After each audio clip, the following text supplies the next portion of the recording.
Hi everyone, in front of me I've got BLACKVIEW Tab 12 Pro, and let me share with you how to enable the developer options on this device. So let's start with opening the settings. Let's tap on them, and here in this left section we have to scroll down to find About Tablet. Now let's localize the build number, and as you can see it is almost at the very top of the list, so all we have to do right now is to keep tapping on it until you'll see that you're in the developer mode. So after activating, just go back to this left section and tap on the system, which is at the top of the About Tablet right above it, and as you can see at the very bottom of the list we've got the developer options, so let's enter. And here we've got plenty of advanced settings which we can customize. So for example, we can enter the background check, we can enable the strict mode.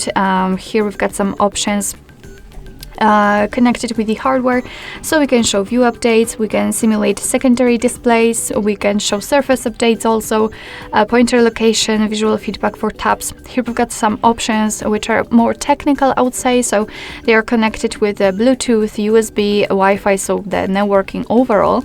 And if you want to turn on the feature, simply tap on the switcher on it, and as you can see it will be immediately activated and applied. And of course you can turn it off the same way. If you've got the options without the switcher, like here in the window animation scale, just tap on it to open more options to choose from.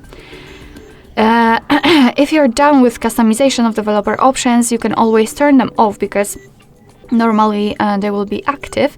You can simply tap on the switcher at the top, which is pinned actually to the top of this list.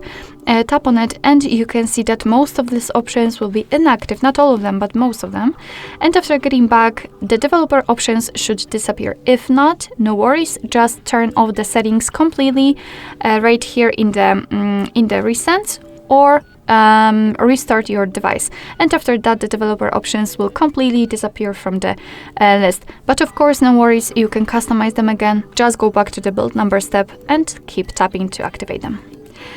Alright, so that will be all. Thank you so much for watching. I hope that this video was helpful, and if it was, please hit the subscribe button and leave the thumbs up.